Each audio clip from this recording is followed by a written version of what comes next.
Mis queridos amigos y hermanos, les saluda Marilis Navarro. Soy de Perú, soy médico de profesión con especialidad en pediatría. Soy mamá de 2 pequeños y desde el año 2019 junto a mi familia estamos sirviendo en Kurdistán. Es una región al norte del país de Irak. Es el grupo étnico más grande considerado como no alcanzado por el Evangelio. Los kurdos son, como les decía, el grupo más grande, son alrededor de 30 millones de personas que están divididos en 4 países, Turquía, Siria, Irán e Irak. Este grupo no tiene un país propio como tal, por lo tanto también sus sistemas son muy básicos y en especial el que vamos a hablar el día de hoy, su sistema de salud, que es muy precario, muy básico, con mucha necesidad de profesionales. Aquí es que es un grupo que ha sufrido, un pueblo que ha estado en constantes guerras y conflictos. Los profesionales realmente son muy pocos y cuando los hay, muchos de ellos migran hacia el exterior. Entonces aquí, en medio de este conflicto, de esta carencia, de esta necesidad, se nos ha abierto una puerta muy grande para poder servir con nuestra carrera, como la medicina o las especialidades de salud en general. Antes de hablar un poco más acerca del trabajo que venimos realizando en este lado del mundo, permítame compartir un poco acerca de lo que significa el hacer misiones con la ayuda humanitaria.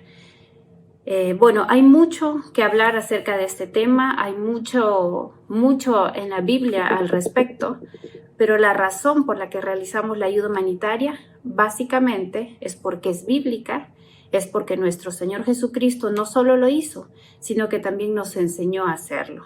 Vamos a ver entonces en la Biblia, acompáñenme por favor al libro de Lucas, capítulo 10, versos 25 al 28, que dice, es una parábola ya muy conocida por nosotros, el buen samaritano. Y he aquí, un intérprete de la ley se levantó y dijo para probarle, Maestro, ¿haciendo qué cosa heredaré la vida eterna? Él le dijo, ¿qué está escrito en la ley? ¿Cómo lees? Aquel respondiendo dijo, amarás al Señor tu Dios con todo tu corazón y con toda tu alma y con todas tus fuerzas y con toda tu mente y a tu prójimo como a ti mismo. Y le dijo, bien has respondido, haz esto y vivirás.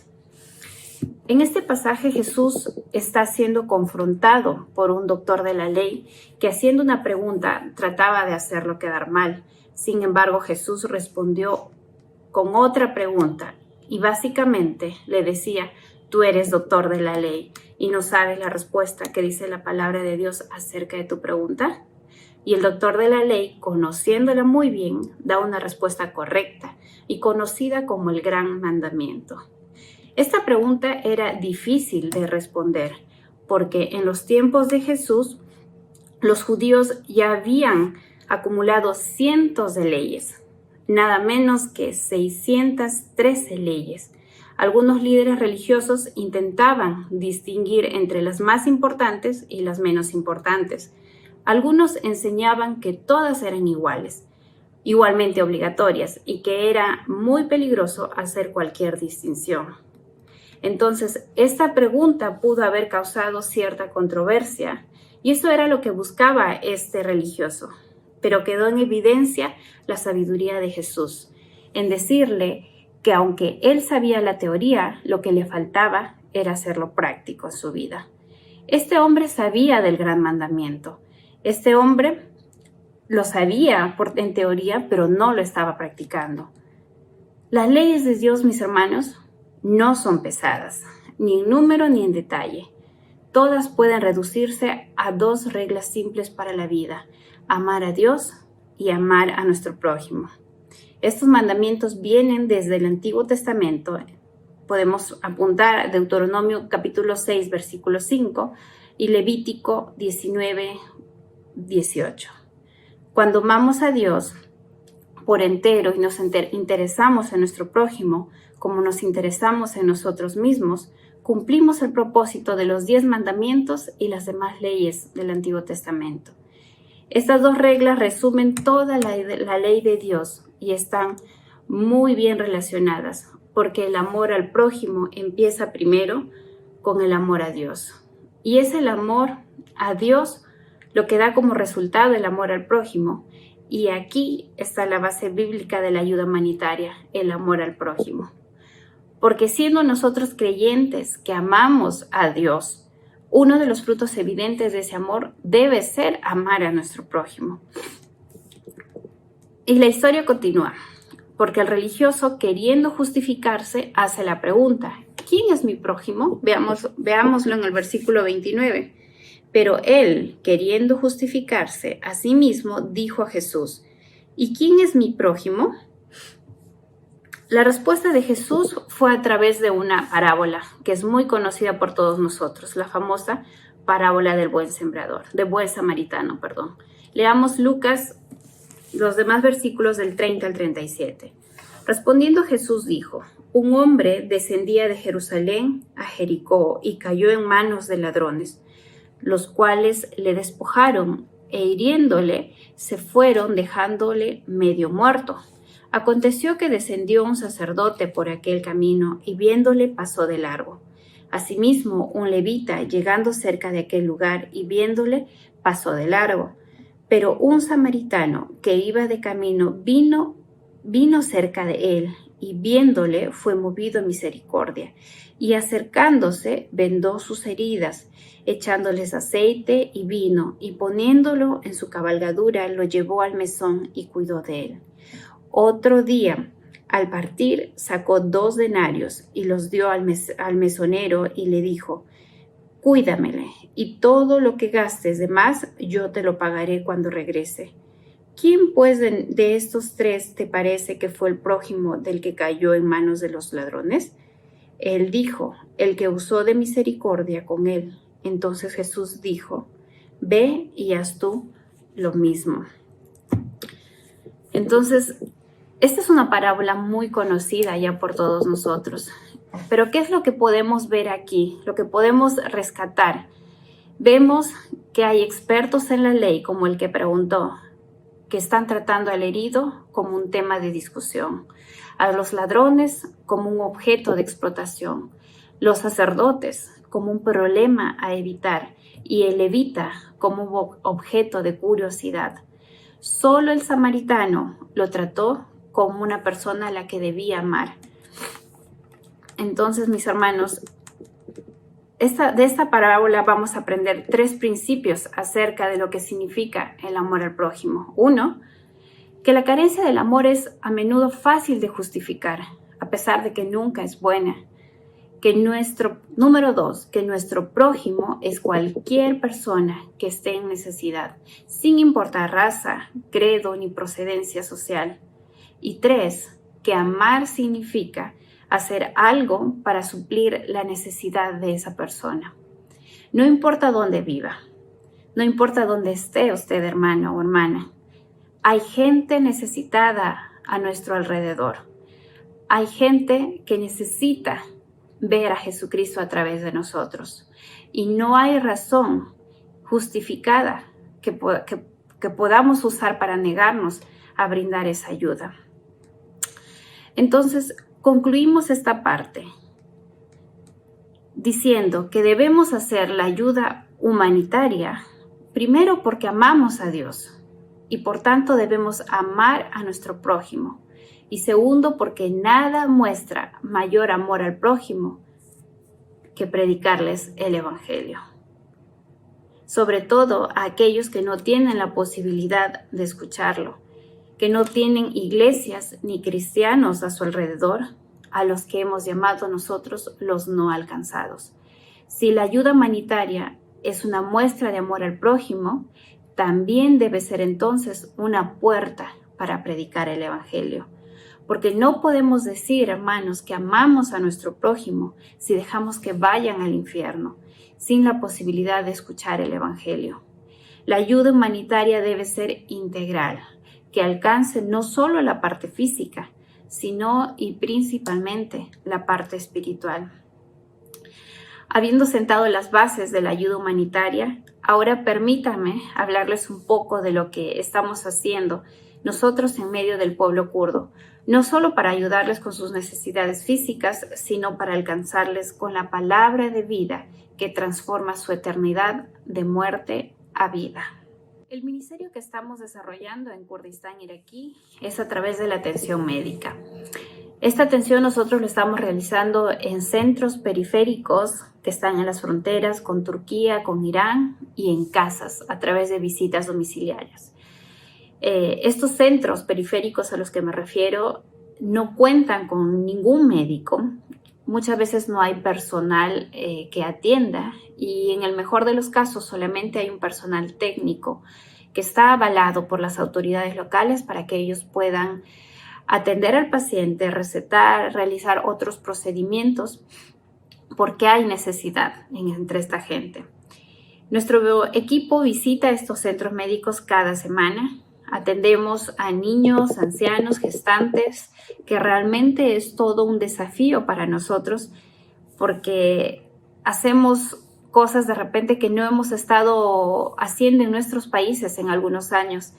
De repente yo como pediatra me encuentro frente al reto de estar nuevamente viendo gestantes, viendo ancianos, pero es el amor a este pueblo el que nos tiene en este lugar. Además, nosotros entregamos gratuitamente medicamentos que llevamos, ¿no?, a la atención. Muchas veces, mis hermanos, no hay ninguna enfermedad física por la que vienen estos pacientes.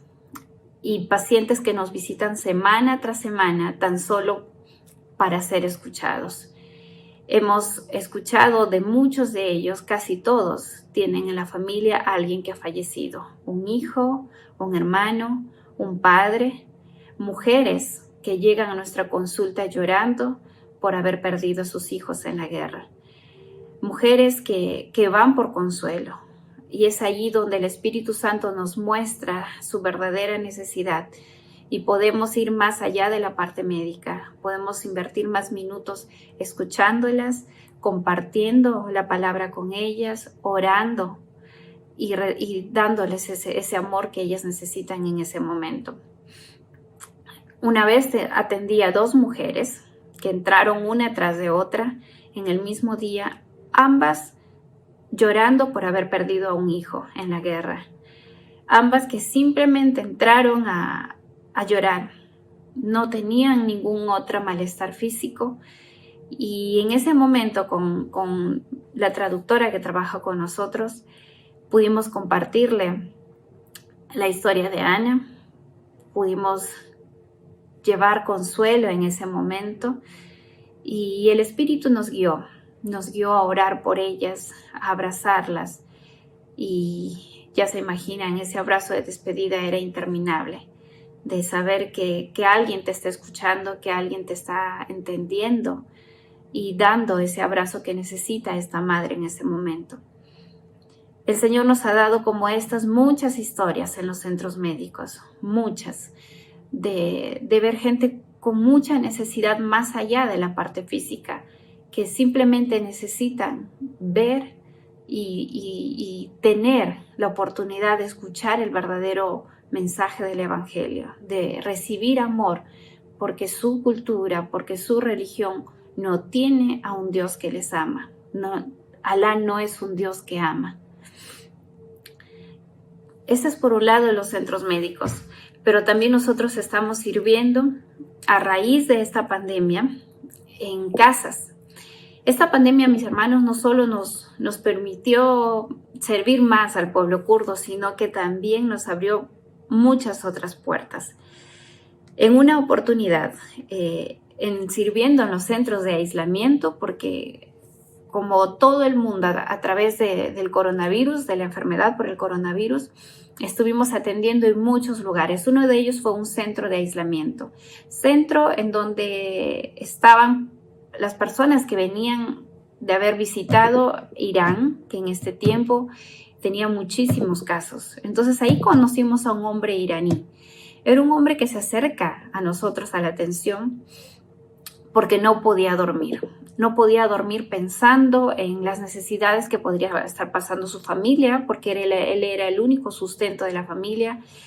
Un hombre que fumaba todo el tiempo, que se veía muy angustiado y que Médicamente nosotros no podíamos hacer nada por él. Sin embargo, le pedimos que si podríamos orar por él, y él accedió muy gustoso. Oramos por esta persona y al día siguiente viene a nosotros, hace una cola muy grande, su compañero de cuarto. Viene diciéndonos, ¿qué han hecho con mi compañero, con el otro hombre? Yo también quiero eso, porque llegó totalmente distinto al cuarto. Era un hombre que empezó a llamar a su familia, a dar tranquilidad a la familia, que ese día durmió muy bien, pero él no sabía qué había pasado. Entonces, él viene para recibir lo mismo. Sabíamos perfectamente que era el Espíritu de Dios obrando en este lugar. Hermanos, pese a los temores naturales que hemos tenido al inicio de la pandemia, como en todo el mundo, nosotros tenemos un equipo que no todos somos personal de salud, hay otras profesiones que han aprendido lo básico de la salud para poder servir en este tiempo de pandemia. Todos nosotros hemos entregado ese temor delante del Señor y hemos dicho, nos quedamos con el pueblo kurdo, nos quedamos a aprovechar esta gran oportunidad que tenemos de amarles y que el nombre del Señor Jesús sea conocido en este lugar. Entonces, realmente la pandemia nos ha abierto y nos ha dado una oportunidad muy grande de llevar esta ayuda humanitaria, pero con el verdadero significado, que es amando a nuestro prójimo, que así ellos puedan conocer el amor de Jesús a través de nuestras vidas. Otra puerta grande que se abrió, les comentaba que eran las visitas a las casas. Entonces, en estas visitas, nosotros llegamos a atender regularmente pacientes crónicos que no podían salir a la atención de un médico. Muchas veces pacientes que no podían caminar, muy ancianos o con discapacidad. Pero yendo a ver a estos pacientes, encontrábamos niños con discapacidad que la familia no los considera. No íbamos por ellos, íbamos por el otro, por la persona mayor. Sin embargo, captábamos a estos niños y empezamos poco a poco a trabajar con ellos. Son niños que en su mayoría, hermanos, están considerados como abandonados médicamente porque la familia nunca hizo nada por ellos. Niños con problemas neurológicos, con parálisis cerebral, niños que nacieron así, muchos de ellos problemas congénitos, pero que la familia los tiene ahí, con poca interacción con ellos, simplemente los alimentan y bueno, no se puede hacer nada más, es lo que ellos dicen, y además que en el lugar en donde estamos no tenemos un centro especializado para estos niños donde ellos puedan recibir sus terapias. Entonces, estos niños abandonados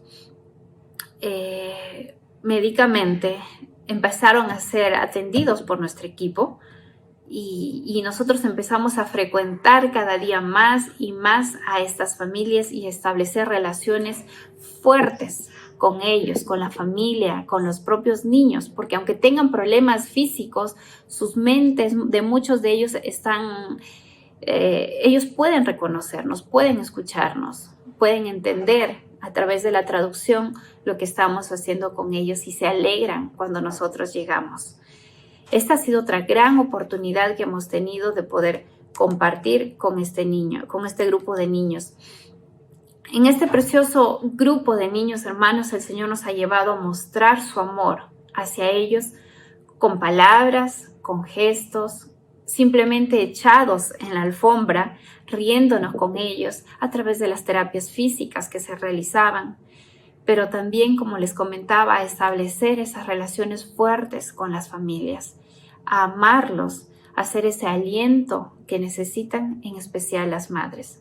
Porque si bien como familia poco, nada se había hecho por ellos, sin embargo, una como madre sufre por sus hijos y cuánto más por estos niños, y lo hemos podido ver en cada visita domiciliaria como las mamás que en un momento nos recibían un poco reacias, un poco serias, poco a poco han ido abriendo más su corazón, han ido compartiendo más su sufrimiento y permitiéndonos a nosotros poder compartir y orar por ellos.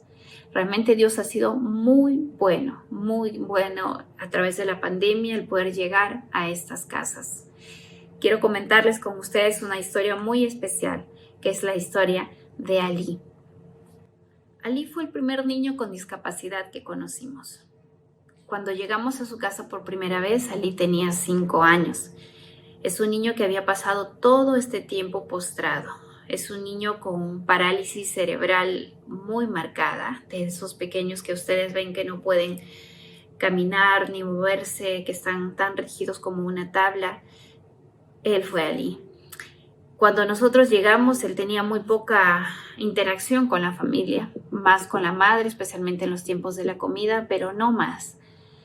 Y además estaba bajo los efectos de un medicamento que los padres simplemente daban año tras año sin ninguna evaluación del médico. Entonces empezamos a visitarlo.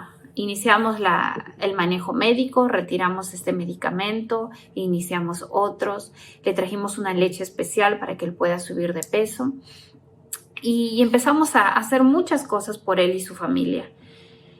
Cada visita que nosotros teníamos a este hogar, la mamá nos recibía con mucha gratitud. Ellos estaban muy felices de vernos cada mes. Un día la mamá nos cuenta con tanta alegría que Ali había empezado a sonreír. ¿Ustedes se imaginan? A sus 5 años, Ali estaba sonriendo y esto era un acontecimiento tan importante para toda la familia que cuando Ali sonreía, ellos se llamaban, se pasaban la voz y todos disfrutaban de este momento, así como nosotros disfrutamos cuando nuestros hijos pequeños empiezan a sonreír. Esto era Ali para ellos en este momento. La madre, cuando nos contaba, realmente derramaba lágrimas de gratitud, de decir cuánto nosotros estamos bendiciendo a su familia, cuánto estamos dando por ellos, que por favor no nos vayamos. Muchas veces nos ha permitido orar por ella, compartir con esta familia, pero más allá de eso ellos están viendo nuestros actos. Una vez alguien nos dijo, el paciente poco o nada va a recordar de lo que nosotros decimos, pero lo que no va a olvidar es cómo los hemos hecho sentir. Y esto es lo que la familia recuerda cada vez que nosotros visitamos, cómo los amamos, cómo podemos dar ese abrazo sincero, esa oración por ellos. Ellos sienten el amor de Dios a través de nuestras vidas. Y eso es lo que nos mantiene en este lugar, el amor a Dios y el amor al pueblo kurdo y en especial ahora a estos pequeños. Es ese amor que recibimos del Padre, que no podemos quedarnos con nosotros y que hay tanta gente a nuestro alrededor que lo necesita. Es ese amor de Dios inagotable. Ahora nosotros tenemos alrededor de 15 niños, mis hermanos, con discapacidad, con diferentes tipos de discapacidad, con los cuales compartimos, los atendemos, jugamos con ellos, los amamos y así también con la familia, que establecemos, como les comentaba antes, relaciones fuertes con ellos, porque esta es una de las maneras de poder llegar a los musulmanes. Somos sus amigos y esto nos permite en confianza poder compartir y ellos ven, nos observan, ven nuestra vida y escapa de los paradigmas del estereotipo que ellos tienen de un cristiano, que es el que ven en internet, en la televisión, en Hollywood, y ellos nos ven distintos y ellos se preguntan por qué. ¿Qué hay en ellos? ¿Por qué ellos son diferentes? Y es allí donde ellos empiezan a hacerse preguntas y pueden conocer al Señor a través de esto. Nosotros tenemos, hermanos, mucha gratitud al Señor, de que nos permite ser objetos de su amor y canal de bendición para estos niños. Y eso es lo que anhelamos que ustedes también puedan tener en este tiempo, puedan hacer uso de la ayuda humanitaria, que oportunidades hay muchas a nuestro alrededor, pero que esta sea una oportunidad para llegar con el Evangelio a estas personas. Una historia más que quiero contarles es la historia de Ania. Ania es una pequeña de 6 años que cuando tuvo un año tuvo un accidente automovilístico. Después de salir de UCI nunca fue a una terapia, las terapias aquí son muy costosas. Nunca hubo un control de las convulsiones, que es el motivo por el que nos consultan, además de que no podía caminar. Ania ya tiene ahora 5 años y realmente si nosotros decimos, si ella estuviera en nuestro país, cuánto hubiésemos podido hacer por ella, porque es una niña que, aunque aún estamos a tiempo, se hubiese podido hacer muchas cosas más para mejorar. Sin embargo, empezamos a trabajar con Ania y con su familia.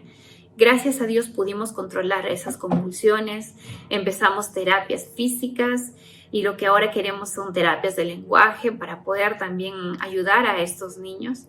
Y la familia está muy contenta, aún seguimos trabajando con ellos. Y han invitado al equipo a almorzar a casa, compartieron un tiempo especial con esta familia. Y aquí la costumbre es que cuando uno quiere tanto a la otra persona, entre hombres hablando, los hombres se dan besos en la mejilla. Y así el papá de Ania prácticamente lo jaló del brazo a nuestro compañero para darle un beso que quiere decir gracias, los amamos, gracias por todo lo que están haciendo con mi hija.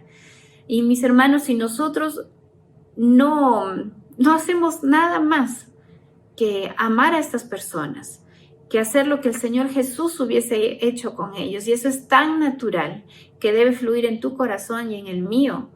No necesitamos vestirnos de cristianos o fingir un amor que no tenemos, no. Ese amor nace naturalmente, ese es un amor característico, es un fruto de una persona que ha nacido de nuevo, que el Espíritu Santo, donde vive el Espíritu Santo. Ese amor, hermanos, que nos lleva a ver más allá de nuestra propia necesidad y a ver la necesidad de los demás y a estar con ellos, especialmente en los tiempos difíciles. Yo sé que el Señor les está dando grandes oportunidades de poder ayudar a los demás alrededor del mundo.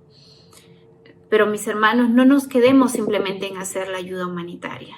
No nos quedemos haciendo lo que ya el mundo, organizaciones benéficas, filántropos están haciendo, porque nos quedaríamos en el humanismo. Lo que necesitamos hacer es tomar esto como una herramienta, como una puerta que el Señor nos permita para llegar con lo verdaderamente importante, con lo que cambiará sus vidas, que es el Evangelio. Esta es solamente una puerta. Mi profesión es solamente una puerta, una excusa que me mantiene aquí en el campo. Pero lo que nosotros anhelamos y buscamos es que ellos conozcan el verdadero amor, que ellos reciban y experimenten el amor de Jesús en sus propias vidas.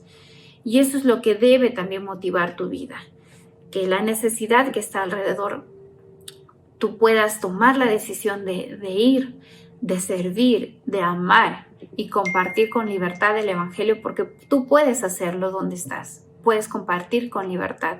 De repente aquí necesitamos ver otras maneras, pero el fin es el mismo, que ellos puedan conocer al Señor, puedan glorificar su nombre y que todos podamos un día exaltarlos. Quiero terminar desafiando a los jóvenes que están viendo este video, aquellos que de repente ya tienen un llamado a las misiones y que están próximos a elegir una carrera. Decirles, amigos y hermanos, prepárense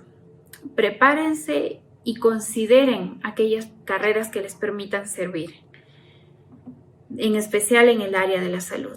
Realmente son puertas muy grandes las que se abren a profesionales de estas áreas en campos difíciles como estos. Aquí no podemos estar diciendo somos misioneros, pero sí somos médicos, somos enfermeras, somos trabajadores sociales, que estamos aquí con nuestra profesión para servir. Estas puertas realmente se abren grandes en países de difícil acceso como este. Pero todas las carreras que el Señor nos ha permitido estudiar, compartir, realmente tienen ese mismo fin. Todas son simplemente instrumentos que el Señor va a usar para compartir a nuestro alrededor el mensaje de salvación. A todos nosotros, hermanos, que el Señor nos dé su visión, su sabiduría, para ver que la ayuda humanitaria es simplemente una puerta para que la gente conozca el amor de Jesús a través de nuestras vidas. Que el Señor sea desafiándonos, hablando y ministrando cada día a nuestros corazones. Gracias.